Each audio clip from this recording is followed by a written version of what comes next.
Welcome back to the Breakfast Show 2. Joining us this morning is Sharon Anderson from the Cape Girardeau Public Library to share some books of the month. And this month's theme is murder mysteries. That sounds kind of thrilling. So tell us, what do you have first for us? Okay, I've got a stack of some fun reads. Yes. The first one is A Flicker in the Dark. It's the author's first book. Let's see, Stacy Willingham. And I'm anxious to see what else she might have up her sleeve. There's a new one coming out this coming winter. It's set in Louisiana. We've got a main character named Chloe who, when she was 12, 6 teenage girls in her community were murdered. And before the summer was over, the flicker in the dark as the fireflies in a Louisiana evening, before the summer was over, her father had confessed to the crimes.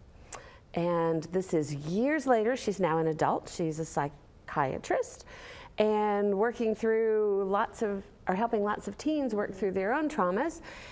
And girls begin to go missing again. And it starts to feel like a deja vu sort of moment. And she finds herself working hard to solve a second murder. It was her testimony that put her father away those many years ago, and now she finds herself in a position she would never want to be in, full of lots of twists and turns, a page turner. If you're a fan of books like Gone Girl, this is a good book for you to pick up and try. And so what age range would you say? These are adults. Okay, adults. I started with my adult book. Older teens could read it as well.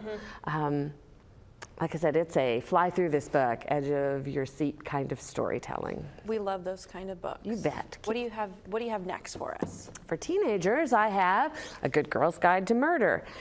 In this one, we have a main character named Pippa, who it's her senior year, and she's grown up in a town that's been haunted by a murder-suicide. And everyone knows that a young man named Sal had killed his girlfriend and then committed suicide. But something doesn't strike her as right. Pippa decides her senior project is going to be this case. Wow. And it's full of all kinds of testimonies and a good old murder board. Can't hardly, we all like those after watching enough murder mysteries, hence the red strings that we see tying everything together. But it's the first in a series of 3 by Holly Jackson.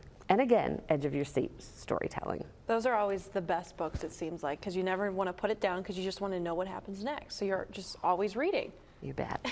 So what do you have for children? For children, I have Enola Holmes is back again. Sherlock Holmes had a younger sister that Nancy Springer likes to write stories about. This is the 7th in the series, the newest one. This is Enola Holmes and the Black Barouche. I had to look it up. A barouche is a type of carriage, so actually a 4-seater carriage. But the story in this one is that a young woman shows up at the door of Sherlock because she has been told that her twin sister has died. The twin sister had married and moved off, and they get a curt letter from the gentleman that she was married to, but she's a twin, and she knows that she would know in her heart if something had actually happened to her sister, if her sister was no longer in this world. So she and Enola put their heads together to solve this crime. And I love the fact that the author has played with the name Enola. It backwards means alone, and that's how she does much of her work.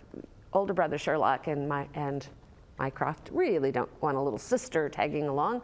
And so on her own, she's a force to be reckoned with. This is a fun new television series starring Millie Bobby Brown. So the books are great fun, a little historic fiction, but beautifully written and fun to read. A character you'll like to visit again and again. Well, that sounds like definitely an awesome book to check out. All of these really sound like awesome murder mysteries. We all love a good mystery, and hopefully by the end, figuring out what happens in those scenarios and whatnot. Well, thank you, Sharon, so much for joining us this morning on The Breakfast Show 2. We'll be right back.